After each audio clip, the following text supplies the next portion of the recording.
Anton, Chapter 7. Unsolved? Sam and I glanced at each other. I can't believe we're about to do this, I said. I know, Sam agreed. We're going to clear Anton Gutman's name. We both shook our heads, but we had to be honest. Mr. Neff, I said, Anton did have 3 baseballs. But the one Mr. Astor has isn't one of them, Sam added. What? What are you girls talking about? Mr. Neff asked. Egg and Gum glanced at us. Yeah, Gum said. What are you two talking about? We'll show you, I replied. I took Sam by the arm. Together we walked into the lobby. Mr. Neff and Mr. Astor followed us, and the rest of the class followed them. It went under there, Sam said. She pointed to Mr. Astor's desk. I got down on all 4s near the desk. I reached around under the desk, but I couldn't find anything. I scooched down as far as I could and reached as far back under the desk as I could. Nothing. I don't get it, I said, jumping to my feet. That's where the ball went. Anton walked up. Didn't you find it? He asked, looking at me. I shrugged and shook my head. Sam got down on her knees and looked under the desk. I'm sure that's where it went, she said. I saw it roll under there. It did, Anton said. He looked worried. I saw it too. Weird, Sam said. I nodded. How could a baseball just disappear? Anton spun to face Mr. Neff. I swear, Mr. Neff, he said, that's the last time I saw the 3rd baseball. What is this all about? Mr. Neff asked. What are we looking for? He looked at me and Sam. I glanced at Sam. We might not like Anton Gutman, but we're not tattlers. I didn't want to tell Mr. Neff what Anton had done with the ball before it rolled under there. I looked at Anton. He swallowed. I waited. Mr. Neff, Anton finally said, I did have another baseball. When we first got here, I threw it at the manager's office door. Then it rolled under that desk, like Cat and Sam said. Mr. Neff frowned. Why did you do that? He asked Anton. Anton shrugged and looked at his feet. Usually, his pranks never got found out. He always got away with everything. Now he looked pretty upset. It was just a joke, he replied. I thought it would be funny. Well, it wasn't funny, Mr. Neff said. He turned to Mr. Astor. I'll deal with my students, Mr. Astor, Mr. Neff told him. But unfortunately, anyone could have picked up that baseball after Andrew lost it. My name is Anton, Anton said, correcting Mr. Neff. Right, Mr. Neff said. I'm sorry Anton brought that baseball into your plant, Mr. Astor, but it seems he knows nothing about the sabotage. Mr. Astor huffed and puffed. His face turned redder and redder. Well, someone has broken our machines, he said angrily, shaking his fist at us, and I am going to find out who it was. With that, the supervisor stormed back into the main part of the plant. Mr. Neff turned and looked at us. I could tell he was very disappointed. Do you think we should get back on the bus, Mr. Neff? Egg asked. Mr. Neff glanced at his watch.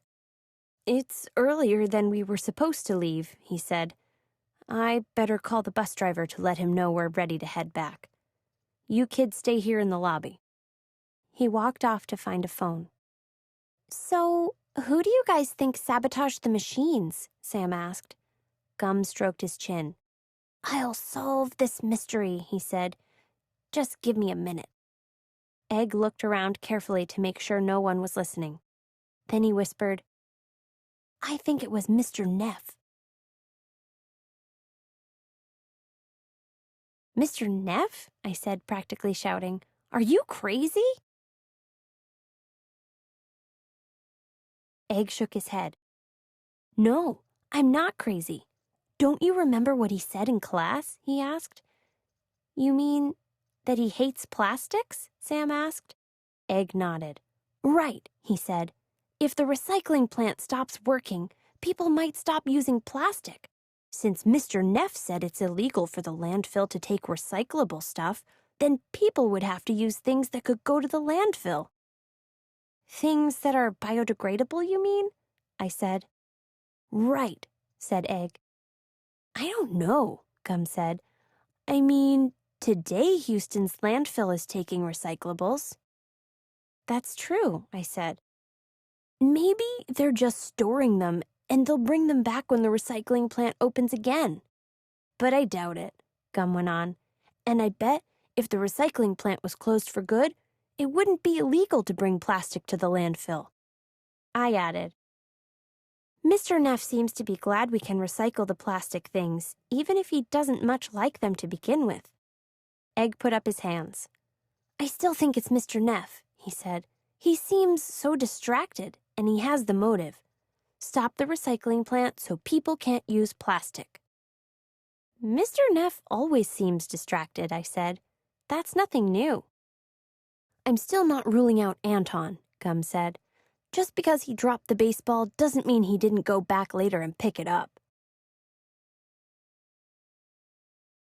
The baseball was under Mr. Astor's desk, I pointed out. Maybe he found it. Just then, Mr. Neff came back into the lobby. Okay, class, he said. The bus will be out front in a moment. Let's head out there and get in line, please. I guess we're not going to solve this mystery, I said sadly. But we have to solve it, Gum said as we headed out the front door. We always solve the mysteries. Sam sighed. We don't even have one clue, she said. How can we? That moment, another loud truck chugged up to the plant. Chapter 8. Houston's Fortune. Mr. Astor ran outside. Stop, he shouted at the driver. Don't pull that truck in. The plant is not accepting any materials today. The machinery has been sabotaged. The plant's been sabotaged? The driver asked, shocked. Mr. Astor nodded. That's right, he said. So, until we find out who broke the machines, everything has to go to Houston's landfill instead. Houston's landfill, I said quietly. I wonder. Wonder what, Cat? Sam asked. Mr. Astor, I said, jogging over to him. Can I ask you a question? The driver of the recycling truck went back to his truck. Mr. Astor turned to me and wiped his brow. What is it, young lady? Mr. Astor said. I'm very busy. Well, I said quickly, how come Houston's landfill is taking all the recycling? Where else would it go? He replied. It can't fit in the plant with the machines broken, and the drivers can't keep it on the trucks. Egg stepped up beside me. But Mr. Neff told us that landfills are not allowed to accept recyclables, he added. Right, I said. It would be like putting a tin can in your compost pile. Mr. Astor looked at his watch. Then he glanced over at a nearby window. We saw Mr. Greenstreet, the plant manager, watching us. I don't have time to stand here and chat about it. Since the recycling plant is closed, the city made a deal with the landfill, Mr. Astor said. What kind of deal? I asked. Houston's landfill will take the recyclables until the recycling plant is up and running again, Mr. Astor said. The city agreed to make it legal again and to pay double their normal fee. Mr. Houston must be making a fortune today. He shook his head and walked off. Double their fee? Egg said, shocked. And it's not illegal for them to take recyclables anymore, I said. I think we found our motive. Sam and Gum walked up to us. We have to get on the bus, Sam said. Tell Mr. Neff to wait, I said. I think we just solved this mystery. Chapter 9. Thank you and goodbye. Kit, Mr. Neff said. Geez, the bus needs to leave now. We're waiting for you. I laughed. It's Cat and Egg, I said, not Kit and Cheese. I can't keep track of these crazy names, Mr. Neff said, but we have to get on the bus now." "Just 1 minute, Mr. Neff," I said. "I want to say thank you and goodbye to the plant manager." I rushed back into the lobby and knocked on Mr. Greenstreet's door. "We don't have time for this, Kitty," Mr. Neff said as he ran after me. "Leave Mr. Arlington alone." Egg jogged up next to me. "What are you up to, Cat?" he asked. "I don't think Mr. Greenstreet wants to be bugged right now. He seemed so angry before." "I think Mr. Neff was closer when he said Arlington," I replied, "or Dallas, or Austin." "Huh?" Mr. Neff said. "What's she talking about, Biscuit?" he asked Egg. I banged on the office door again. Finally, it swung open. "What is it?" the manager shouted. His mustache looked crooked. "Sorry to bother you, Mr. Houston," I said, smiling. "I wanted to thank you for letting us visit your plant." "Yes, yes," the manager replied. His belly shook. "Don't mention it. Goodbye." "Mr. Houston," Mr. Neff suddenly shouted. "That's it. I knew we'd met before." "What?" the manager said in a huff. No, my name is Greensleeves. I mean Greenstreet." "Aha!" Egg said. "You're Mr. Houston, the owner of Houston's landfill." Mr. Neff frowned. "That's right," our teacher said. "I met you at the community board meeting.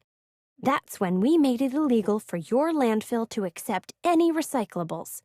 He looked hard at the man and added angrily, "And your mustache is fake."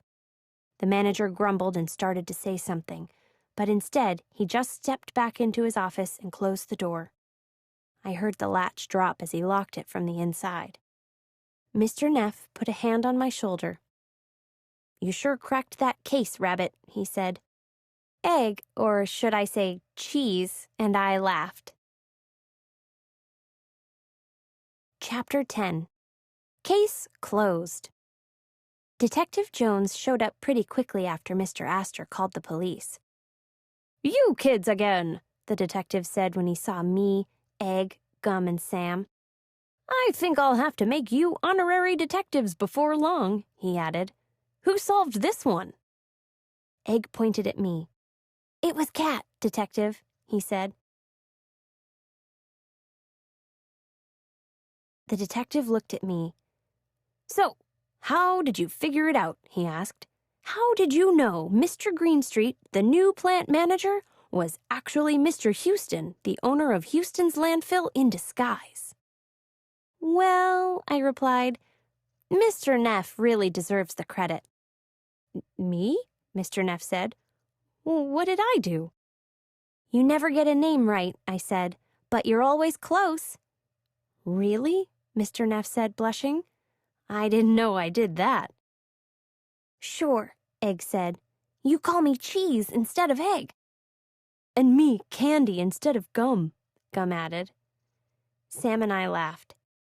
"So," I went on, "when you called Mr. Greenstreet Dallas, Austin, and Arlington—" "All cities in Texas," Sam pointed out. I nodded. "Just like Houston," I finished. "The name of the landfill that is making extra money today because of the broken equipment. That's how I figured out that Mr. Houston did it." The detective nodded slowly. "Brilliant work," he said. "You'll make a fine addition to the force one day." With that, he led Mr. Houston out of the lobby and into a police car. "Another mystery solved," Gum said, clapping his hands together. "And more importantly," I said, picking up a plastic water bottle from the ground, "Mr. Houston won't be able to stop this city from recycling." Mr. Neff patted me on the back. "Good going, Cat," he said. "Or is it Puppy?" The four of us laughed as our teacher stepped onto the bus. "Think he'll get our names right before we finish the school year?" Sam asked. "Not a chance, Pam," I said. "Not a chance."